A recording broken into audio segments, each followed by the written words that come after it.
ஒருவன் ஜலத்தினாலும் ஆவியினாலும் பிரவாவிட்டால் தேவனுடைய ராஜ்யத்தில் பிரவேசிக்க மாட்டான் என்று மெய்யாகவே மெய்யாகவே உனக்கு சொல்லுகிறேன். நல்லா கவனிங்க.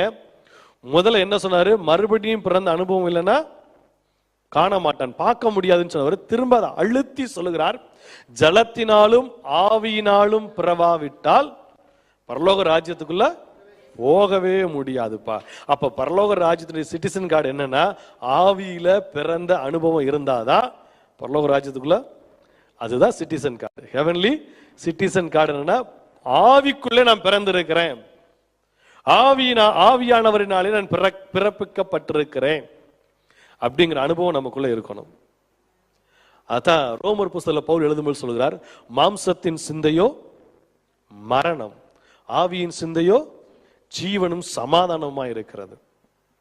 அப்ப ஆவியில நான் பிறந்திருக்கிறேன், ஆவியானவரால் நான் பிறப்பிக்கப்பட்டிருக்கிறேங்கிற அனுபவம் நமக்குள்ள வந்தாதான் நம்ம பரலோக ராஜ்யத்துக்குள்ள போக முடியும்.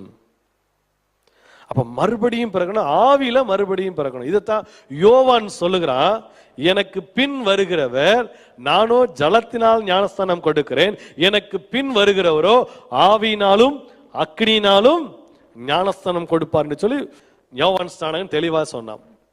இயேசு கிறிஸ்து மூலம்தான் நம்ம இந்த ஆவியின் ஞானஸ்தானத்தை பெற்றுக்கொள்ள முடியும். Thanks for watching.